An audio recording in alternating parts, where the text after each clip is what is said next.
Welcome.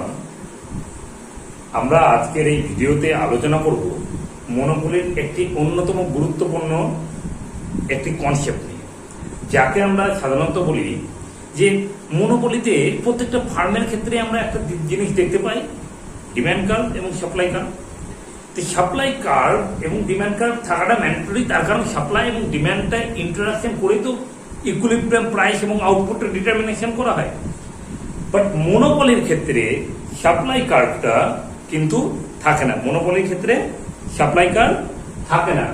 তাহলে absence of monopoly absence of supply curve in monopoly আমরা না করে এটাকে আমরা করব আন্ডার মনোপলি। তাহলে আমাদের সেন্টেন্স স্ট্রাকচারটা সঠিক হবে। প্রত্যেকটা ফার্মের ক্ষেত্রে প্রত্যেকটা মার্কেট স্ট্রাকচারেই আমরা দেখতে পেয়েছি যে সাপ্লাই কার্ভ থাকে। এবং সাপ্লাই কার্ভটা কি জিনিস? সাপ্লাই কার্ভ হচ্ছে one to one relationship, that's mean direct relationship between the price and quantity sold.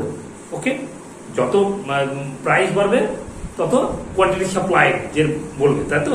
তার মানে সাপ্লাইয়ের সঙ্গে যোগানের সঙ্গে দামের একটা ডাইরেক্ট সম্পর্ক থাকে। যদি দাম বাড়ে সাপ্লাই বাড়াবে, যদি দাম কমায় সাপ্লাই কমাবে। এই ডাইরেক্ট রিলেশনটা মনোপলির ক্ষেত্রে কিন্তু থাকে না। তাহলে আমরা লিখতে শুরু করি, জিনিসটা নোট ডাউনও হবে আমাদের। তাহলে absence of supply curve in supply curve because there is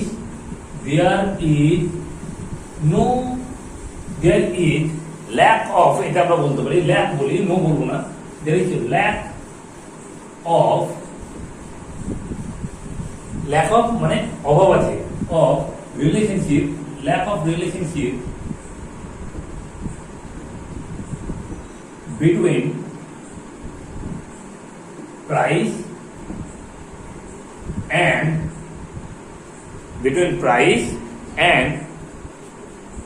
supplied quantity.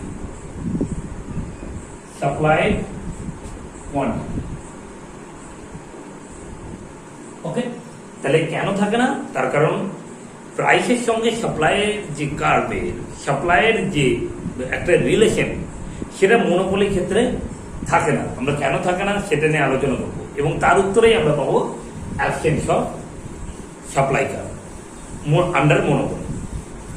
তো সাপোজ আমরা মনোপলির ক্ষেত্রে এইভাবে দেখি, যদি এরকম একটা কনসেপ্ট দেখি যে প্রাইস এবং সাপ্লাইয়ের মধ্যে, প্রাইস এবং কোয়ান্টিটি সাপ্লাইয়ের মধ্যে রিলেশনশিপটা যদি আমরা বের করি, suppose Q and P and Q, দাম এবং, সাপোজ এটা আমি দেখলাম 100 ইউনিটসের জন্য, ধরলাম যে কিছু একটা ধরি, এটা আমার আছে। ওকে, আমরা এইভাবে ধরতে পারি, বা আরো একটুখানি ধরা যেতে পারে যে 10 ইউনিটের জন্য 10 প্রাইসে কোয়ান্টিটি বিক্রি করতে সাপ্লাই দিতে পারছে কত? 100। যদি 12 হয়, প্রাইস যেহেতু 12 হচ্ছে পার ইউনিট প্রোডাক্ট, সেক্ষেত্রে কোয়ান্টিটি কি হবে? ন্যাচারালি বাড়বে। আমি ন্যাচারালি ধরলাম 12। যদি 15 হয় তাহলে কত হচ্ছে? 200। আমি ন্যাচারালি ধরছি, জাস্ট এক্সাম্পল নিয়ে। এই ক্ষেত্রে কি দেখা যাচ্ছে যে প্রাইসের সঙ্গে কোয়ান্টিটি সাপ্লাইয়ের একটা ডাইরেক্ট রিলেশনশিপ দেখানো যাচ্ছে, এবং এখানে দেখা যাচ্ছে যত প্রাইস বাড়ছে তত কোয়ান্টিটি সাপ্লাই বাড়ছে। That's mean there is a direct relationship. Okay, সরল সম্পর্ক বলা হয়। নেক্সট, এখানে মনোপলি যেহেতু তার মার্কেট পাওয়ারটা থাকে, মার্কেট পাওয়ার মিনস প্রাইস মেকার, এবং প্রাইস মেকার কি কেন বলছি কথাটা? তার কারণ সে প্রাইস চেয়ে চার্জ করতে পারবে। আমরা মনোপলির ক্ষেত্রে দুটো কন্ডিশন কিন্তু আমরা দেখেছি। একটা হচ্ছে ডিসক্রিমিনেটিং মনোপলি,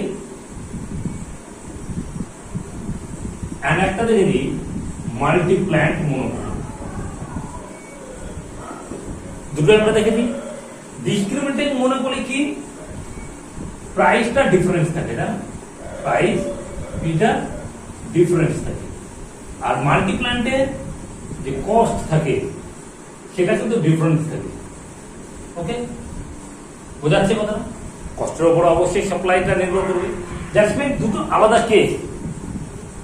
আমরা কোন কোন ক্ষেত্রে এইভাবে দেখি, তার মানে এখানে কস্টের ক্ষেত্রে কস্ট আমরা কস্টকে মেজারমেন্ট করার আগে এইভাবে আমরা বলতে পারি যে আরো ভালো হবে, যেটা ম্যাথমেটিক্যাল এক্সপ্রেশন, এখানে পি দুটো হয়, দুটো যদি প্ল্যান্ট থাকে, এখানে পি দুটো হয় না, এখানে কিউ দুটো হয়। এখানে কিউ হচ্ছে টু প্ল্যান্ট থাকে, দ্যাটস মিন Q1 Q2। ওকে, দুটো প্ল্যান্ট। আর পি এর ক্ষেত্রে P1 P2 হয়।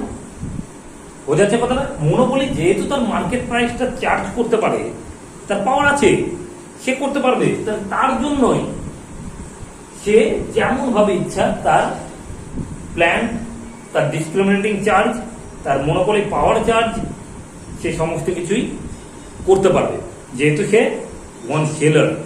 এটা সব থেকে বড় পজিটিভ দিক। ও শুধুমাত্র ইলাস্টিক এবং ইনইলাস্টিক পার্টগুলোকে ভালোভাবে এক্সামিন করবে এবং কোন পার্টে কোন কাজটা করবে সেই দিকটাই বারবার করে চেষ্টা করবে। ইনইলাস্টিক পার্টে ও দাম বাড়ানোর চেষ্টা করবে, ইলাস্টিক পার্টে ও দাম কমানোর চেষ্টা করবে।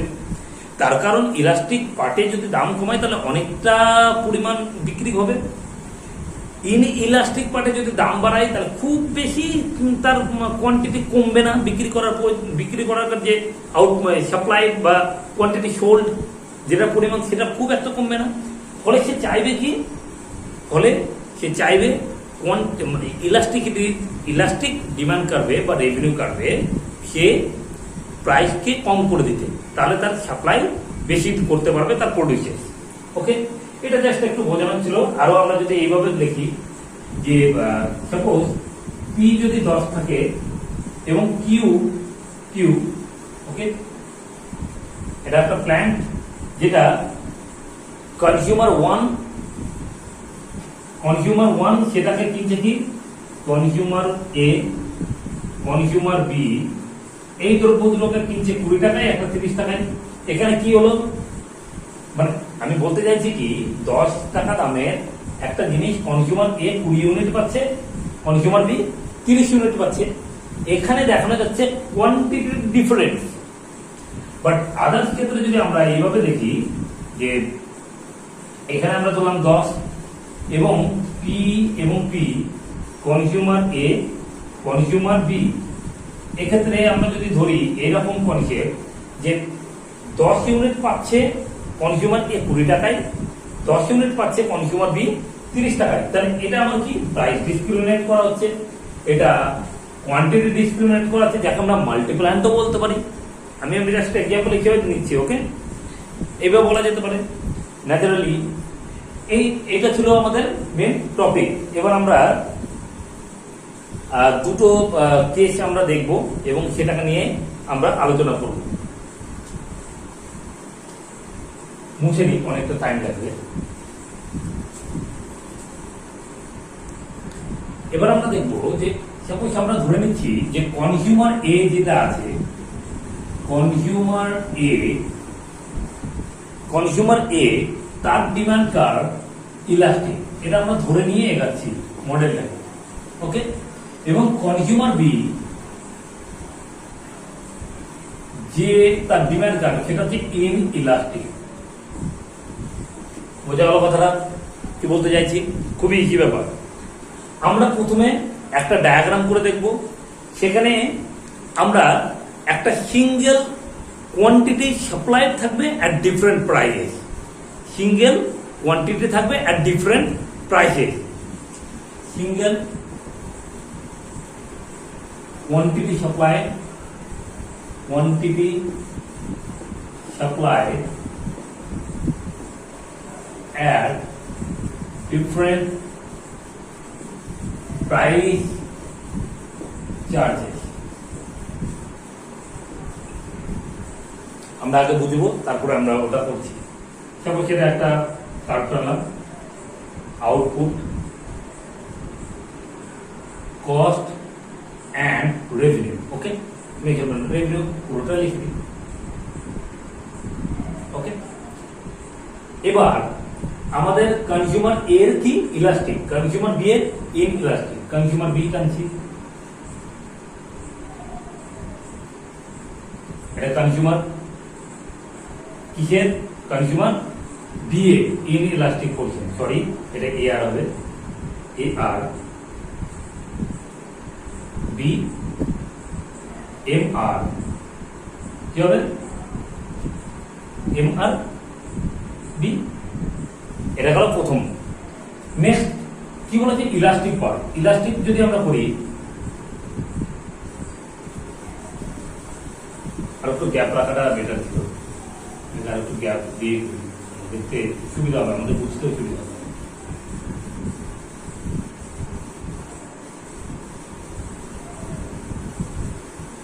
ওকে, তাহলে এই পজিশনে আমরা কি দেখতে পাচ্ছি, এম আর কোথায় করেছে, এম আর এটা এ, এ আর এ, দ্যাটস মিন এটা কিন্তু ডিমান্ড এ এবং এটা হচ্ছে ডিমান্ড বি। খুবই ইজি জিনিস। কিন্তু আমরা দেখবো যে এইখানে তার কি হচ্ছে, এম আর দুটো মার্জিনাল রেভিনিউ সমান হচ্ছে, সেখান থেকে এমসি কার্ভটা যাবে। ওকে, বোঝা গেল কথাটা?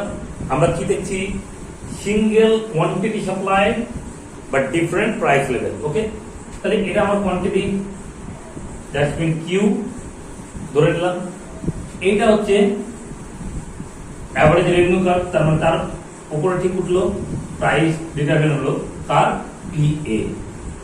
বোঝা গেল কথাটা? এবং এই প্রাইসটাই আবার অ্যাভারেজ রেভিনিউ কার্ভ, এটা পি বি।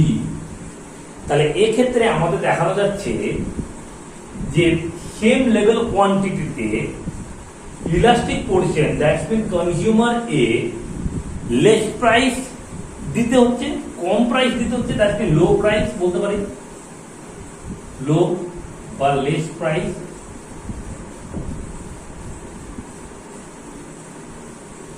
আবার ইন ইলাস্টিক পার্টে আমরা দেখতে পাচ্ছি যে কনজিউমার বি কে হাই প্রাইস দিতে হচ্ছে, হাই প্রাইস দিতে হচ্ছে। ওকে, বোঝাচ্ছে কথাটা কি বলতে চাইছি? তার মানে এখানে যে দামের সঙ্গে, দ্যাটস মিন প্রাইসের সঙ্গে যে সাপ্লাই, কোয়ান্টিটি সাপ্লাই, তো সাপ্লাইয়ের কোনো ইউনিক রিলেশন কিন্তু আমরা এখানে পাচ্ছি না। বোঝা যাচ্ছে কথাটা কি বলতে চাইছি?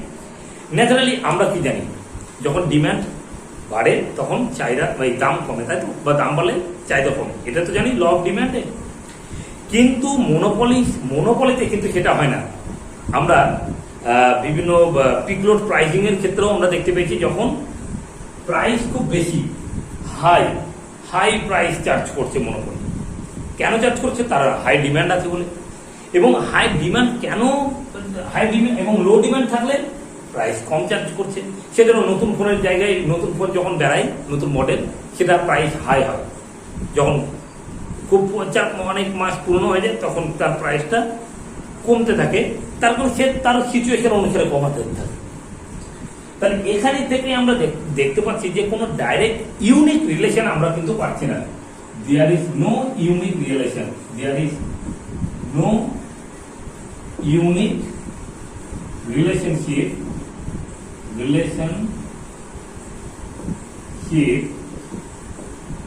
between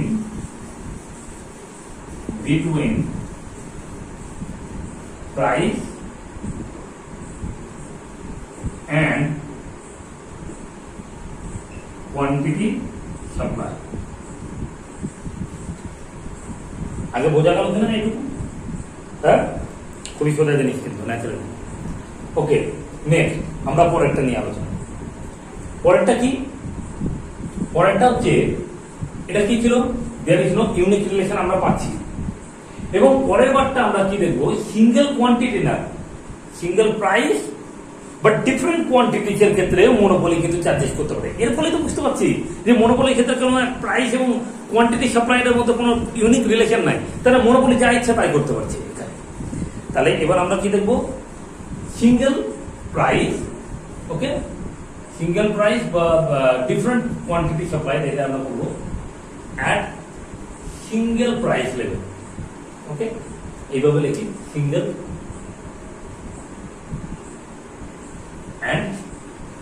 different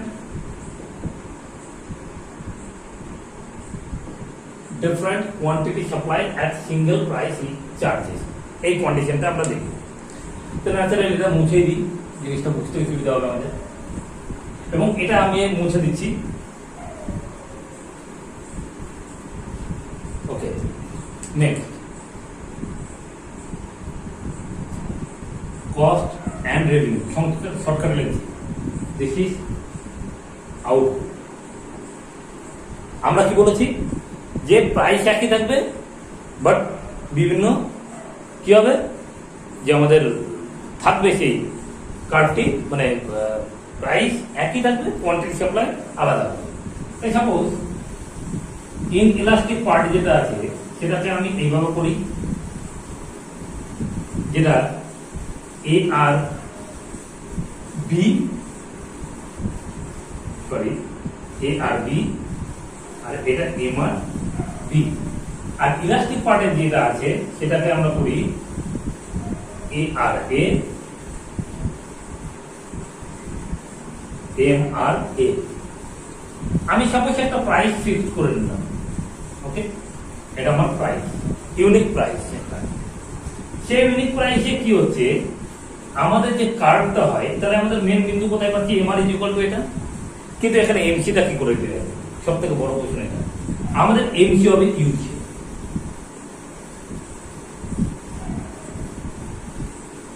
এটাকে আরো উপরে তোলা যাবে না, মানে তুলে দেখতে পারা যাবে।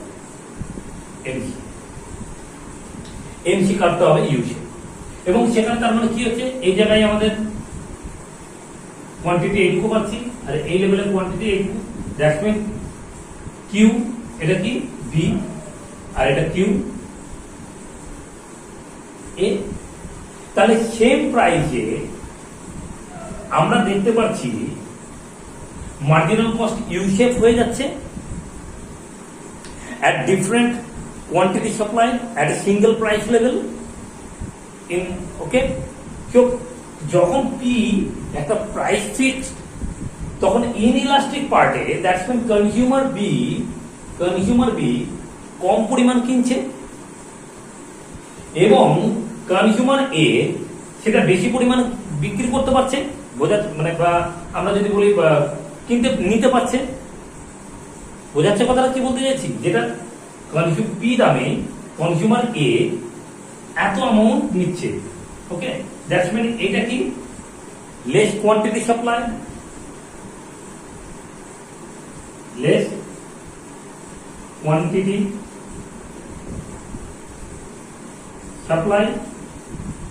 সাপ্লাই করি আইইডি।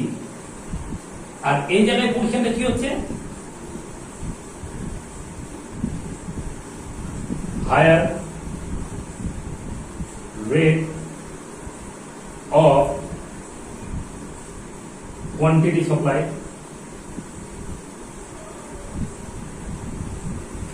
कोई सोचा जिनिस। তার মানে এখানে কি হচ্ছে, হাই প্রাইস যখন ফার্স্ট পজিশনে, এবং সেকেন্ড পজিশনে আমরা কি পাচ্ছি, যে হাই প্রাইস চার্জ করা হচ্ছিল সে পাবে লেস কোয়ান্টিটি। এখানে আমরা এইভাবে লিখতে পারি লেস কোয়ান্টিটি, আর এখানে লিখতে পারি high quantity. Quantity means quantity supply বা কোয়ান্টিটি বাই করা, যেহেতু এখানে সাপ্লাই তো করার কথা নয়, কনজিউমার যেহেতু বাই করবে, আর যদি বাই করা বলে সেটা কনজিউমারদের কি সেল করা বলে, আর সেল করা মানে কি সাপ্লাই করা। ওকে, তাহলে আমরা এখানে কোনো ইউনিক রিলেশনশিপ পাচ্ছি না প্রাইস এবং কোয়ান্টিটি সাপ্লাইয়ের মধ্যে।